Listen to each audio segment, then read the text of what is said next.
Hello viewers, I'm so delighted to be here, to be on Gold, and I'm really looking forward to sharing any wisdoms that I can with you and which would benefit you. My background.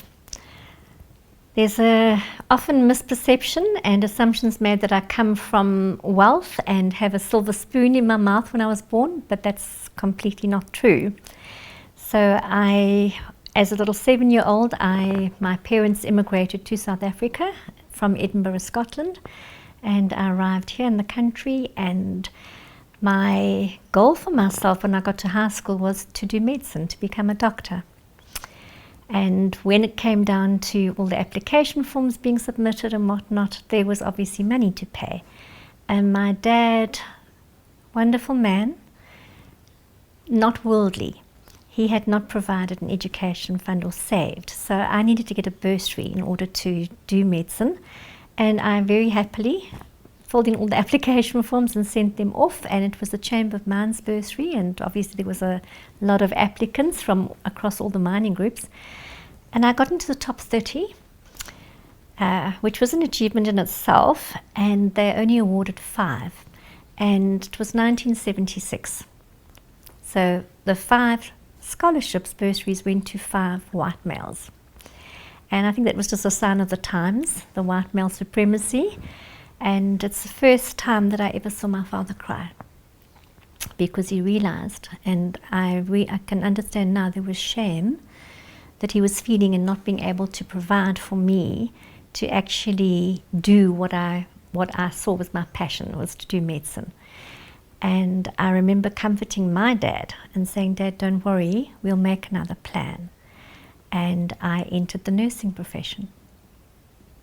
So this is my third career in my life. First was nursing, up to leadership status there, and the second was into non-profits, starting from grassroots on 2 different projects, one an African project and one an international project.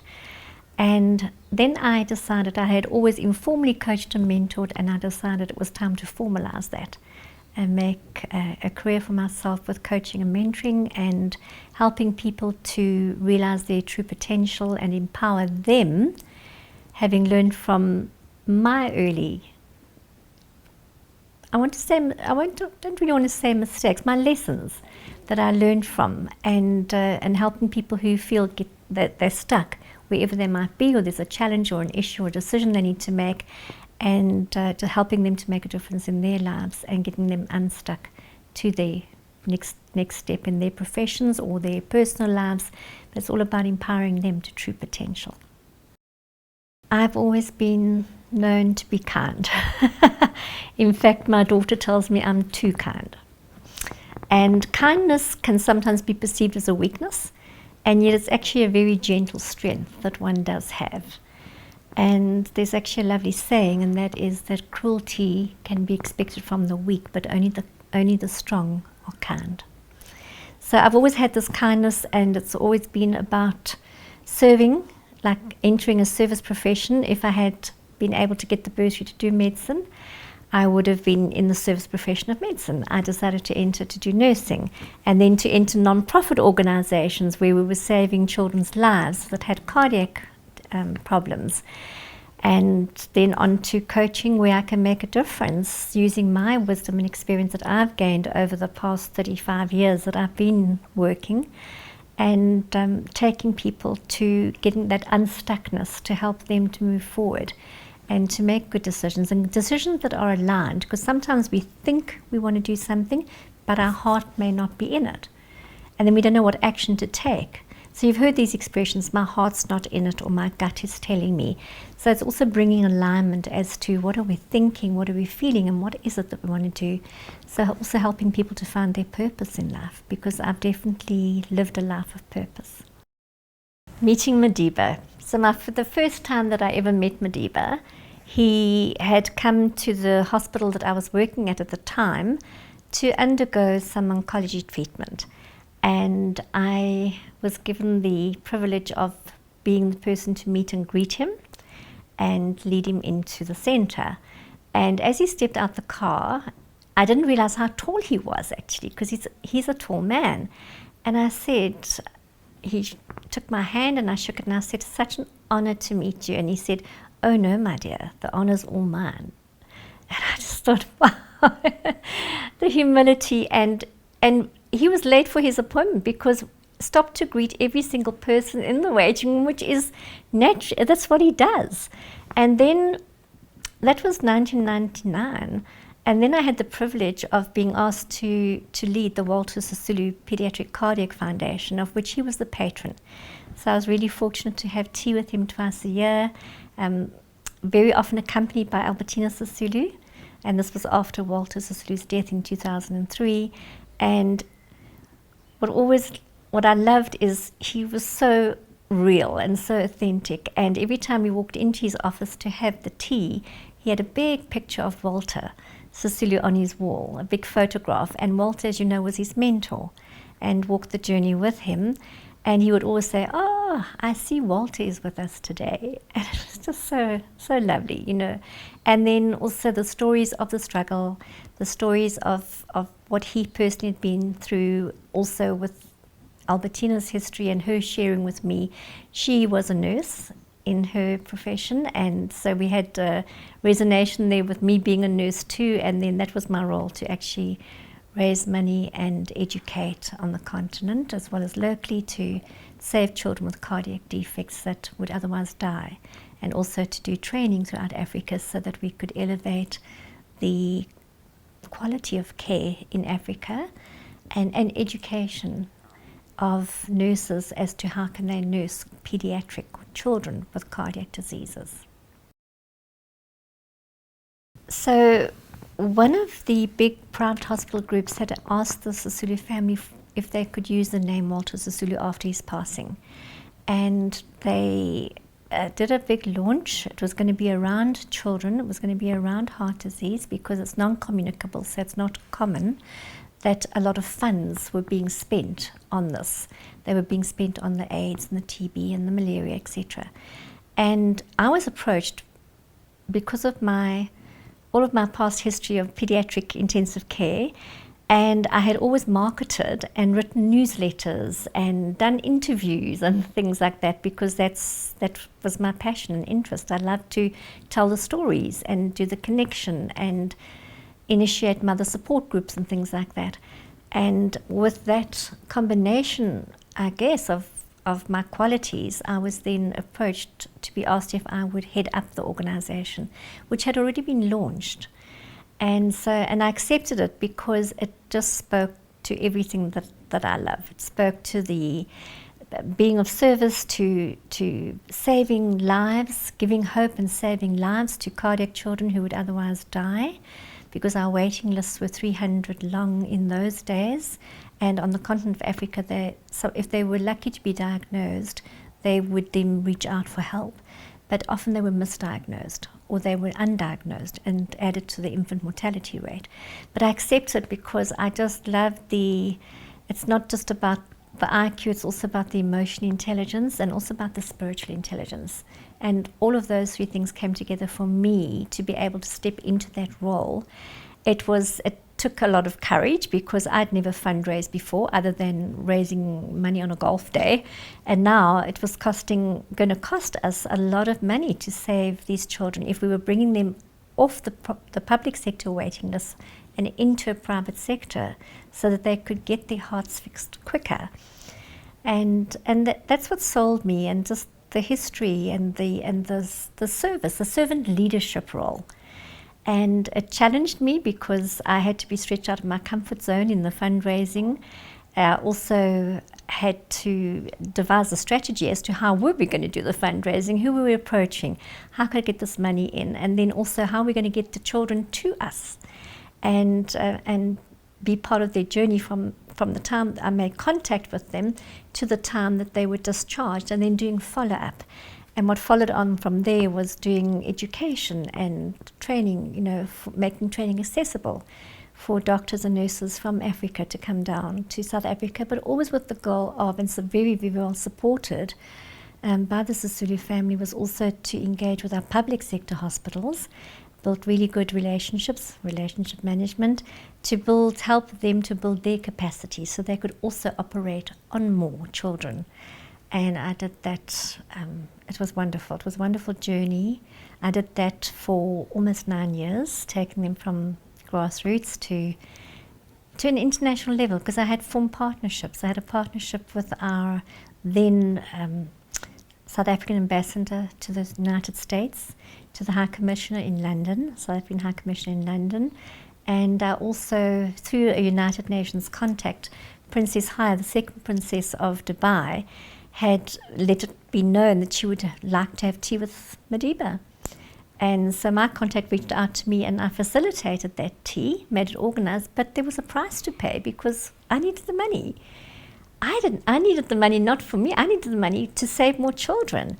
So she flew down to South Africa, and I had been liaising with her chief of staff, and I was going to take her to the tea with Mr. Mandela, and after which she was going to come and visit some of my cardiac babies in Sunninghill Hospital, which was the cardiac centre we were bringing them to, and she was going to meet some of my babies and the mummies, because we always had a mummy or a caretaker to come with the child. And she had a 4-month-old daughter herself at that time. I remember actually joking with her about the size of the baby, as in at 4 months she was quite a chubby little girl, and we had a chuckle about that, because she said, how do you know these things? And she didn't know that I was a pediatric ICU nurse. So it was a nice connection. And afterwards she said to me, what else can I do? And I had strategized, because I said, could you please become our global patron? Because we know that there's money in the United Arab Emirates. Her husband is the ruler of Dubai. And I knew that there were enough of the contacts that I'd made here and our sponsors here that also had offices in Dubai. So it's also increasing their reach as well. And I set off happily on that journey too. Moving throughout my career from the service nursing profession to the non-profit and making a difference there, I will always be linked with non-profit. There will always be a program that I will be involved with. And in these last 6 years, it has been a lot about coaching and mentoring and youth, coaching and mentoring youth. It's also been about teaching educators how to become coaches, because our students all need encouragement and they all need help with their focus and their sense of purpose in life. So I will always be involved in that. On a personal level for me, in the later years of my life now, is to reach as many people as I can, and people love face-to-face, but COVID showed us we can reach people on Zoom and Teams and whatnot. So it's engaging with as many people that I can who feel stuck and don't know what their purpose is. And some don't even know. And it's one of the questions is, who are you? And especially for our youth, if you don't know who you are and you don't know which values you're living by, you are not giving yourself almost a rudder that you steer yourself by, because you won't compromise on the values that are most important to you. And that gives people an internal locus of control versus all the external forces that are impacting our societies at the moment. I mean, we have, since COVID, there's been the economic and social impact of that. We've had increases in unemployment. Unemployment is at an all-time record high. We also have seen an increase in gender-based violence and domestic violence. And it really is, when we are stressed, it's natural as human beings, it's just the response that we do have is, the more we are stressed and we don't manage that stress, the less we have the ability to be empathetic.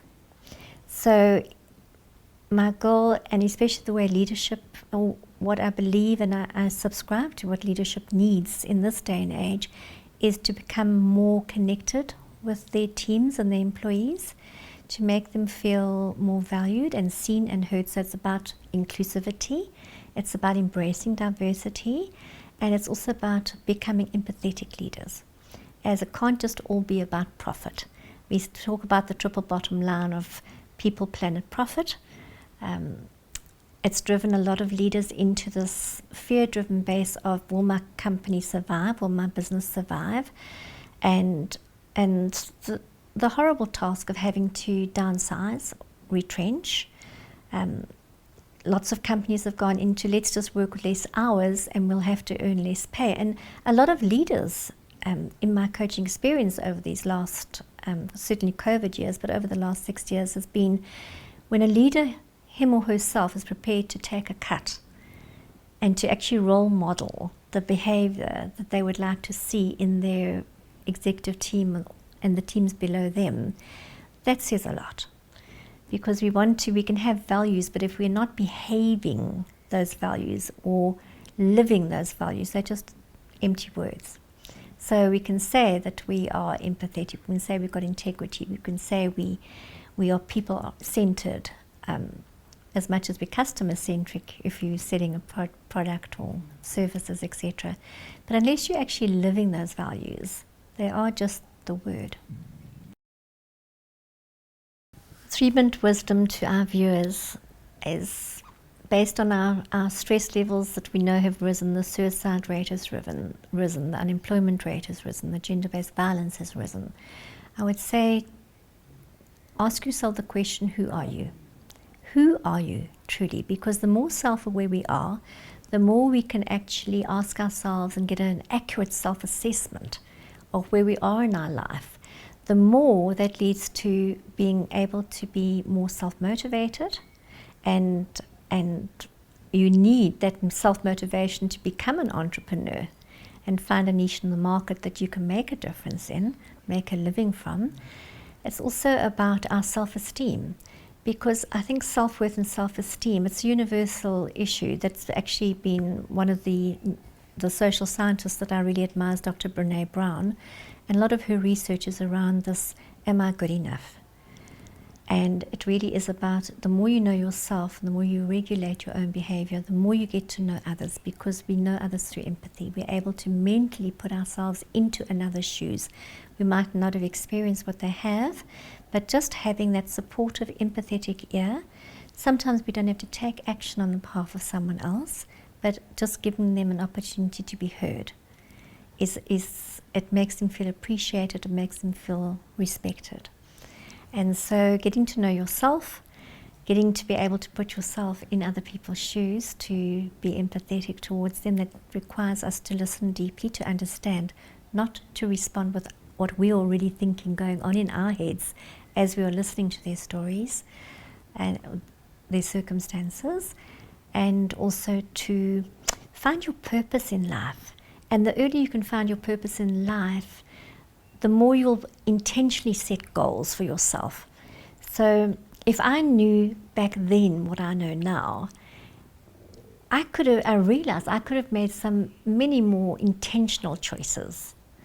And so what I'd like to impart is, the sooner you get to know yourself, the sooner you know what your values are, the sooner we can live an intentional life of purpose, and we have the power of choice.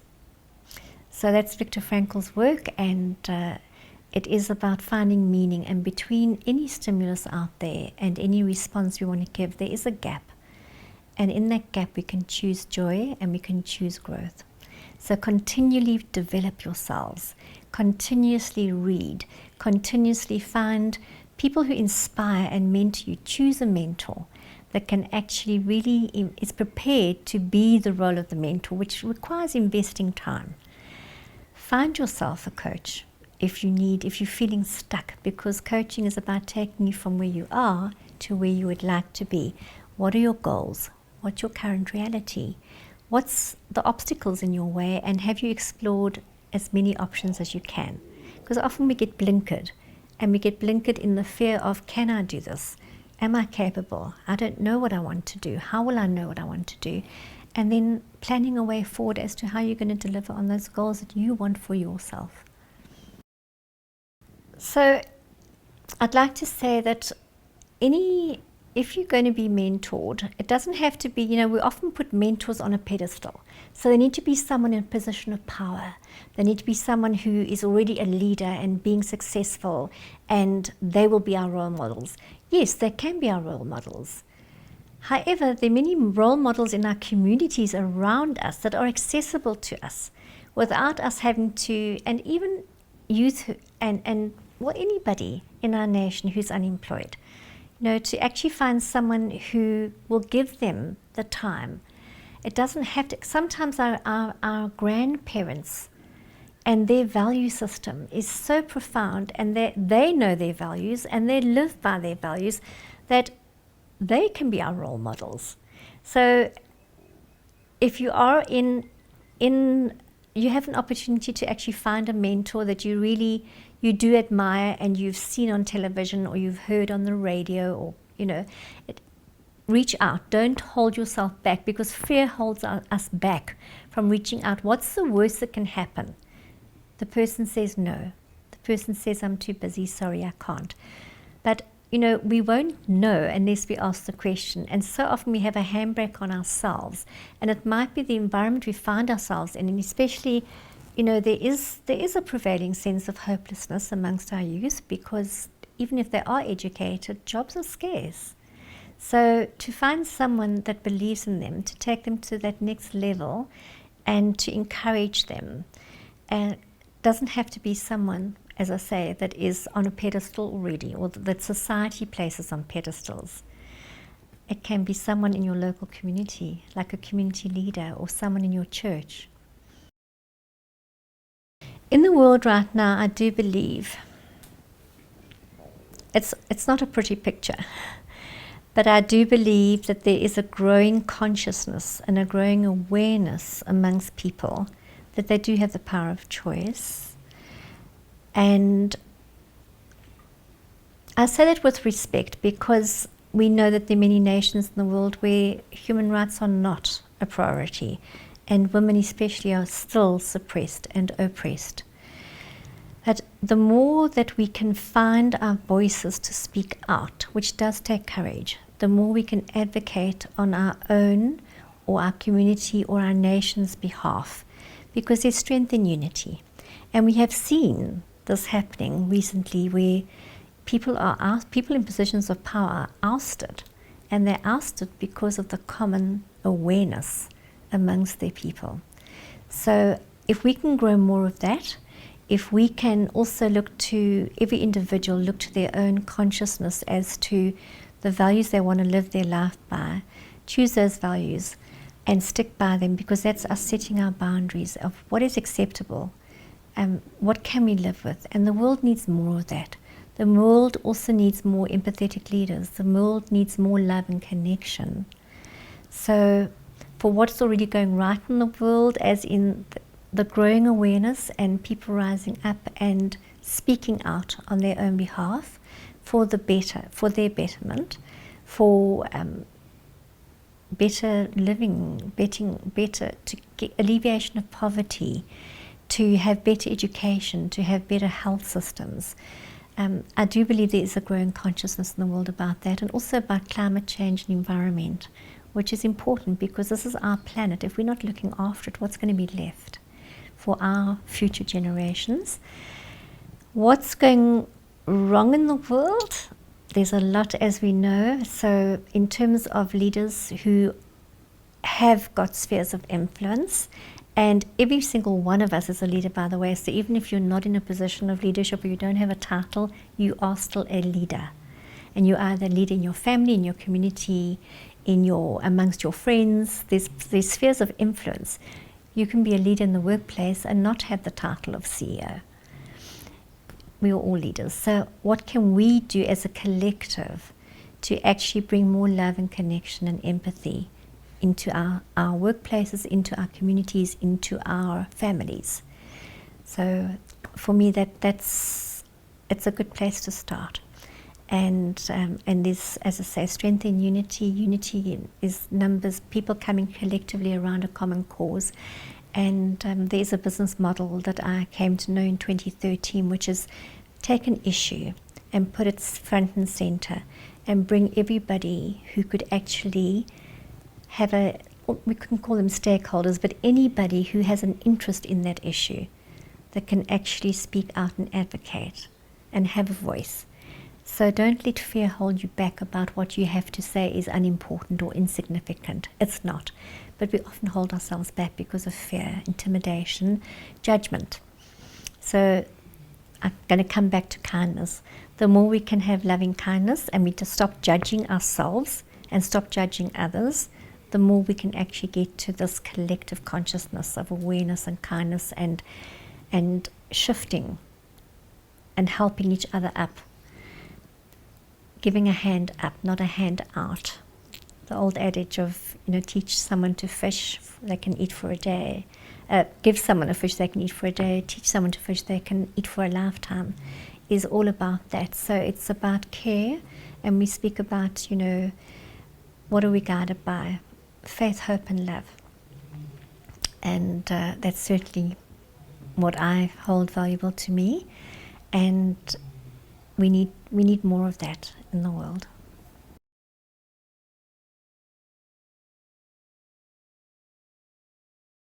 I believe that I have courage, I have compassion, I have creativity, integrity, and for me the focus is about how can I empower. So as a mother and as a working mother, we juggle many roles, as one would know, and that's not to say that the men don't step up and don't take responsibility at all. But as working women, there are very many roles that are juggled, and we just had Women's Month, and I was also delighted to be invited to, talk at a lot of companies to their women about the 24/7 role. And as a mother, and I've always been a working mother, for me it's about effective communication and listening, deep listening to what's being said to you, listening to understand what my daughter at different times in her life, what she was challenged with, and also being absolutely consistent, because when you are consistent, it builds trust.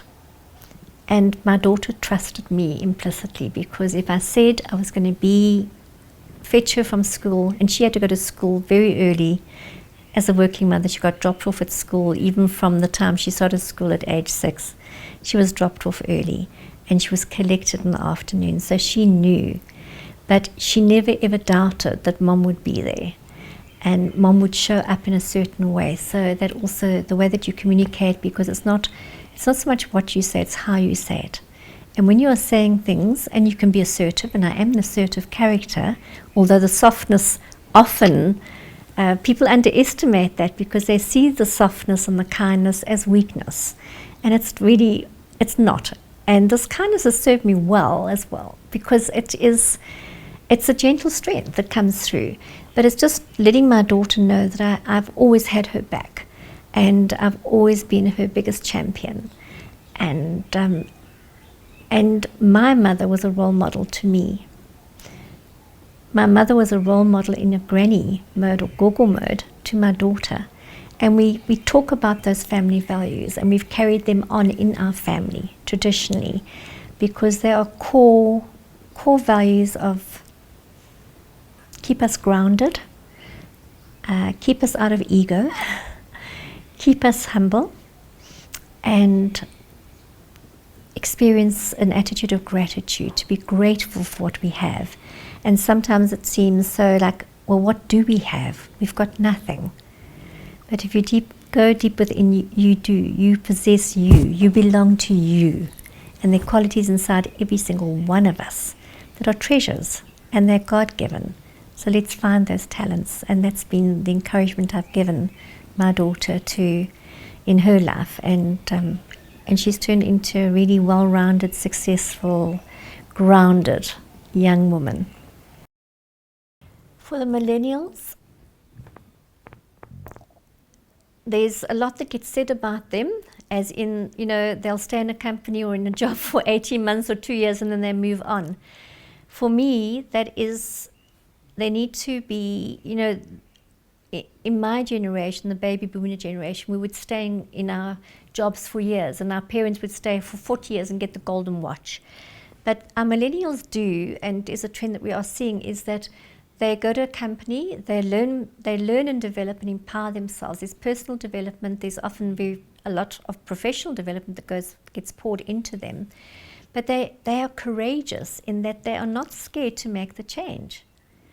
So carry on. I would encourage them to carry on making the changes that's going to grow and develop them and make them happy and get them to achieve their goals. So again, identify your goals early, identify your purpose. You know, when you live a life of purpose and you live it with passion, success is there. It's going to be guaranteed, because our attitude is our number one indicator of our ability to be successful. And when you bring that attitude and you're committed and you bring the enthusiasm with you, you will make a success out of whatever you're going to turn your hand to. Self-belief, so important. So again, back to the whole self-awareness. Who am I? What are my values? What are my beliefs? Do I believe in myself enough to back myself? And I think this is something I'd like them to say is advocate on your own behalf, because not everybody will advocate for you. So be your own best friend, be your own champion of your future, and ask for mentorship, ask for coaching, ask for what you know that you need to get to the next step that you want to get to. There is a book that for me it's about building a culture of courageous leaders, because having tough conversations and managing conflict is often difficult for a lot of people. And yet conflict is not an unhealthy word. Conflict doesn't have to be unhealthy. And we actually grow and learn through conflict, because when we are given feedback, we can actually take the lessons from that feedback and take the truth out of the feedback, because some of it might not be true. That is, do we own that? Are we going to take responsibility for that? Yes, we must take responsibility for our role in whatever the conflict may be. We can give in without giving up, though, because we can build each other up through compromise, as in lessons learned and taken forward. So one of the books that I've read recently, again, I'll go back to Dr. Brené Brown, because she's a researcher, and her work over 20 years has been all about vulnerability, courage, empathy, and shame. Because we often feel shamed. We shame ourselves. We often feel the most common thing is we're not good enough. Am I good enough? Can I really do this? And her book, called Dare to Lead, was a profound book that I read. And it's taking leaders out of the comfort zone of either the authoritarian, as in you will do what I tell you to do, into building a culture of taking people along with you. So they actually want to take ownership of your company. And when they take ownership of your company, they give their 100%, because they feel appreciated. We give, catch people doing things right, and they'll want to do more. If you're always catching them only when there's mistakes, you can demoralize them. You can make them feel that they're not valued and not appreciated. So let's catch people doing things right and give the praise, give the affirmation, because then they'll want to do more right. And if you are a company leader or a business owner, or you're a young entrepreneur and you're just starting out, is into your leadership role with wanting to actually take people along with you and build them up as well. So I love the book because it actually, I always had teams that I would choose teams because of their ability. So round pegs in round holes, because trying to bang a square peg into a round hole is really difficult for both the person who's trying to do it to that person and the poor person, who isn't fitting into the mold. So it's taking people along with you, because there's a huge big sun out there. I don't want any of my team members to stand in my shadow. I want to empower them to the point where they're challenging me, because that keeps me at the front edge. And for business leaders out there, I think empowering teams, not teams who just say yes, yes, yes out of fear and intimidation, and they are very accommodating, or they just avoid conflict, but actually who are given the psychological safety to have a voice and to have an opinion. So Dare to Lead for me is a great book for leaders and anybody who's entering into their first job, starting their own business, which we know there's lots of opportunity here to actually start your own business. So I would recommend that book. So Mr. Mandela, Dr. Mandela, has a whole lot of quotes, as you know, and I actually have a little book down there, which he signed for me, that captured a lot of the quotes that he was saying. But the one that, for me, it's also people that I admire, like Maya Angelou and Mother Teresa, and people who lived a life of purpose, like Nelson Mandela did, is, and to quote him, and it's not verbatim, but it is along the lines of, we serve nobody by playing small. So if you can't find the biggest audacious goal for yourself, okay, and you're content to just diminish yourself and play small, who are we serving actually? We're certainly not serving ourselves, and we're not serving others. So find your big, hairy, audacious goal and the dream that you want to have for yourself, and go for it. I am so inspired to meet King and Andrew from Gold, because they are living a life of purpose. They definitely know what their purpose is, and it is about serving humanity and bringing positive stories of hope and inspiration to their viewers that can be cascaded and ripple effect influence into broader than just the viewers, because the viewers will be inspired and they'll talk about these stories of hope and inspiration. And I admire their dedication, because as a start-up business, they are bringing to humanity an awareness of people who serve.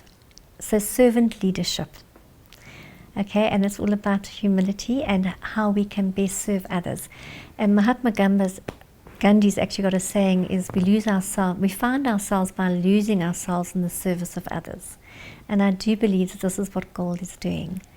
And I would really like to see them recognized for the work and the goodness that they are bringing and sharing with humanity out there. And that certainly I'm going to reach out to people of influence in my network. Can't promise any sponsorship, whatnot, but wow, the world needs more of people like you and what you're bringing to the world. The gold that you are bringing, the gold nuggets of wisdom, of inspiration, of personal stories, of triumph, and despite the adversity of circumstances, like you both are experiencing. And I admire and respect you for that. I applaud you for that. When I entered the role as CEO of the Pediatric Cardiac Foundation, I was given a box with a whole lot of loose papers in it. That was what I was given to start with. And when I sifted through them, it was applications for children with heart conditions to actually have surgery. But these were already 3 months old. And so with the details that I had, I quickly reached out to see were the children still alive, and if so, where are they, what their circumstances, how can we help, how can we assist. And one of them was a little boy called Craig Tandu Shumba. And he was from Zimbabwe, and his father was a policeman, and his mother was a domestic aide in people's homes. And Craig was born with a cardiac defect, a simple cardiac defect that could be easily corrected. And he'd been diagnosed, but there was no affordability for the family. And they had gone to Childline to actually get assistance. And there was a lovely sister called Sister Matilda. And I engaged with Sister Matilda, and to cut a long story short, eventually we got Craig's, or Tandu actually is what I called him, Tandu's mum and dad and him on a plane down to Johannesburg, and I collected them from the airport.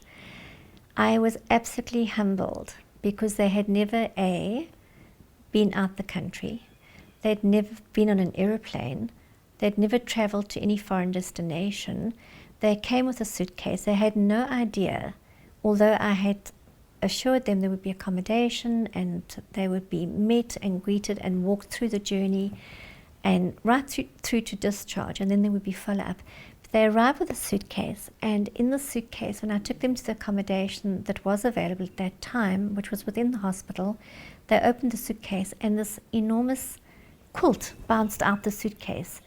And I was quite surprised. I looked at the quilt and they said, we didn't know if we would have a bed or blankets, so we brought a quilt so that they could keep themselves warm. And then Tandu needed a nappy change, and they had 3 cloth nappies. No disposable nappies, 3 cloth nappies. And the mum took, Esther was her name, took the nappy off and put a dry cloth nappy on, and then these would need to be washed and dried and hung out.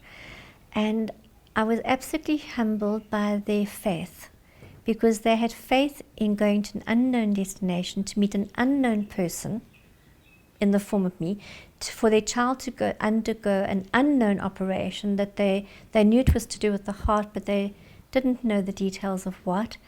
And the courage it took them to actually hand their child over to undergo the surgery for me was an exceptionally humbling moment, but also a moment of extreme inspiration for me to do more and more and more and beyond.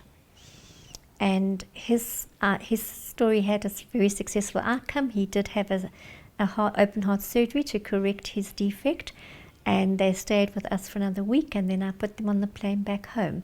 And I followed up through Sister Matilda and Childline on his progress and how he grew, because he was only 1. In fact, he turned 1 when he was down here having this done. And that's the story it was one of the first children that we actually assisted on the foundation. And the mum and dad were so grateful. It was really humbling experience, and I'm really pleased because it inspired me to do more, and we went on to do a lot of good things on the foundation.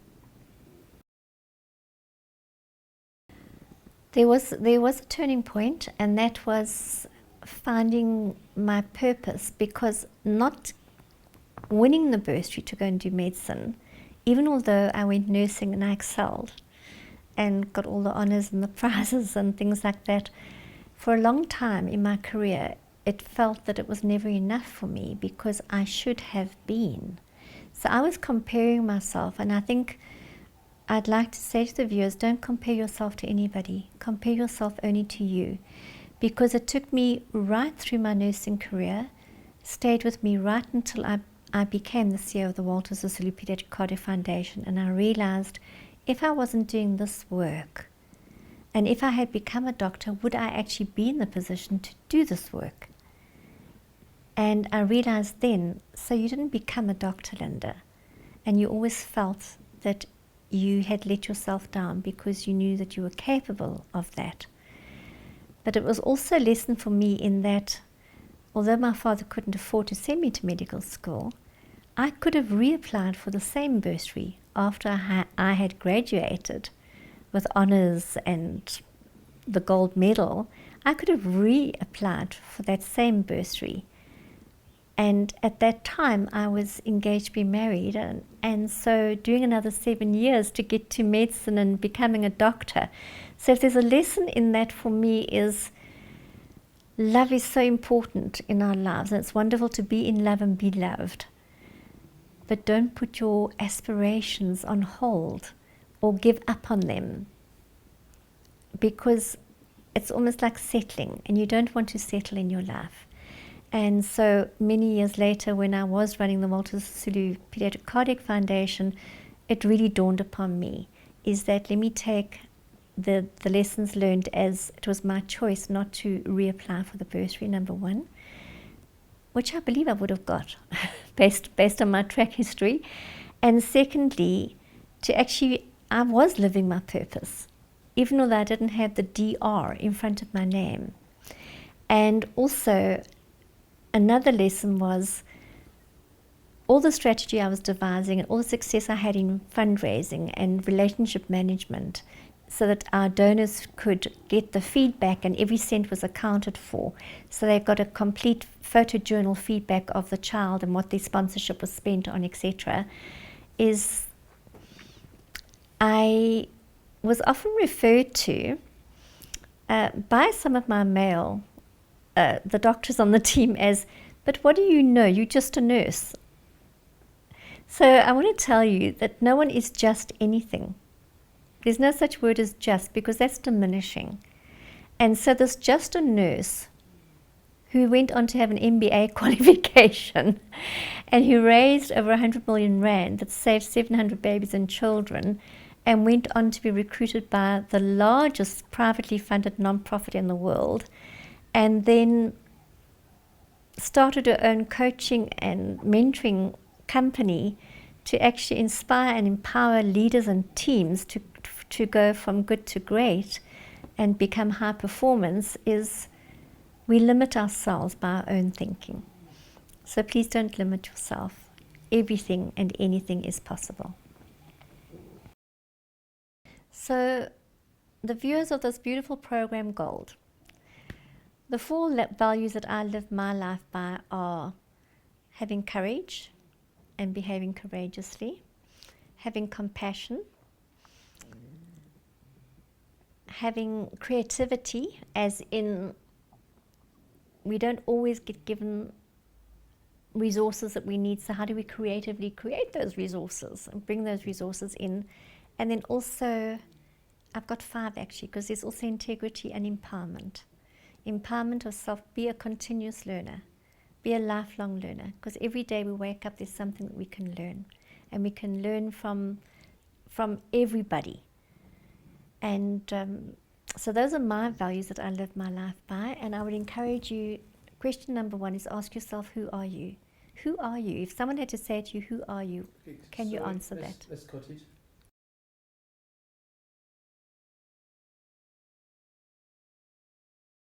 To the viewers of this beautiful program, Gold, the number 1 I would ask you to do is to answer the question, who are you? And sometimes to answer that question, we actually have to find our own top 5 values. So we have many, many values. There's hundreds of values you can choose from that are important to you. And when you start off looking at the list, you can probably tick 50. These are my values. And then I'm going to ask you to challenge you to narrow it down to your top 10 values, which becomes a bit more difficult. And then I want you to narrow that down to your top 5 values, because when you have your top 5 values, you can write your own life vision statement. And very often, by knowing who you are and what your values are and how you're going to live those values, you actually find your purpose. It comes out. So what we want to do is we want to live a life of purpose. We want to give the world something it needs, but we also would like to earn money from it, because we all need to eat and we've got families to sustain and whatnot. So find what it is that are your top values, what your life vision statement is, what your purpose is in your life. Is it something that the world needs? Is it something that you can actually do in... Sorry? So to the viewers of this wonderful program, Gold, that you're all busy watching now, there are 4 things that I would like to share with you that you can do in your life to get to success and to achieve your success in your life. And that is, number 1, know who you are. So answer the question, who am I? And if you can answer that, it's often a difficult question to answer, so I'm going to ask you to actually look at your value system. And there are many, many values, and we can choose 50, but I'm going to ask you to narrow it down to 5. What are your top 5 values, and how are you going to action those values? Because in those top 5 values, we can actually write our own life vision statement. And very often, from when we drill down to what our value system is and what our life vision statement is for ourselves, we actually find purpose in that. So it will gravitate to what our gifts are, what our strengths are, harnessing those and our unique talents to actually give to the world in a way that can make a difference and for which you're going to be paid. And whether that's working for an organization and being part of that team and giving it your all, whether that's being unemployed and finding a job for yourself in your community by finding a niche where there is a need, whatever that is to A, know yourself, B, drill down to your top 5 values, write your life vision statement number 3, and you will find your sense of purpose in that number 4. My name is Lynda Bleazard. I am the founder and owner of my own coaching and development company, inspiring, leading, and also looking at mental and physical wellness for happiness.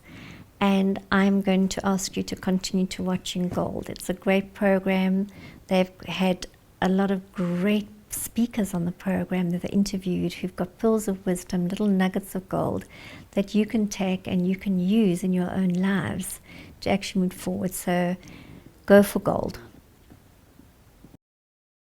So my name is Lynda Bleazard, and I'm the founder of my own leadership coaching and development organization, and it's all about empowering and inspiring and taking people to their true potential. And you can catch me on Gold this week. I'm Lynda Bleazard. I'm the founder and owner of my own coaching and development organization. And keep watching Gold with King Nee. So I want to express gratitude for people in my career and also in my personal life who have helped me to become the woman that I am today. In my professional life, there's a lot of people. But I am very grateful to have met and been inspired by the likes of Albertina Sisulu and Nelson Mandela.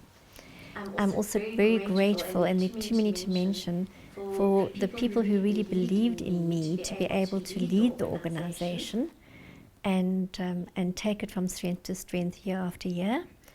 I'd like to thank all of those people who played a positive role in affirming who I am and what I'm doing, and just give me encouragement to keep going and keep going.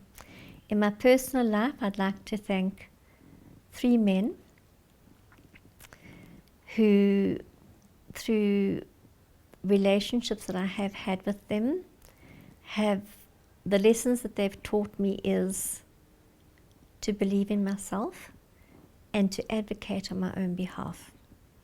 Because very often we hold back with what we want to be saying, and it's not about promoting ourselves, it's actually about speaking our truth. So it is that has led me to authenticity, to be truly who I am, for me to do the deep dive inside of me, and I want to thank them. And I have had some really great mentors, and one of them is Fraser Lamb. I'd like to mention Fraser. He's the executive chairman of the McCann World Group communications and advertising company. And Fraser is a solid individual who tells it like it is.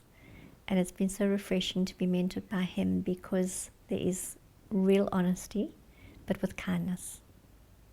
Thank you. My parting message to the viewers of Gold is that we are all leaders. And as we are all leaders, the more we can actually bring the love, connection, empathy into our leadership roles and build our people, empower people to believe in their true potential, help them to develop and reach their potential. And not just in for-profit companies, but also in not-for-profit companies, because there's a lot of NPOs that are doing fabulous work out there with very little resources. And with the economic decline, we know that the donations to them are becoming less and less because the profits are less and less. But don't stop doing what you're doing, and just believe in yourself. And like I have belief in gold, just keep doing it. Don't give up.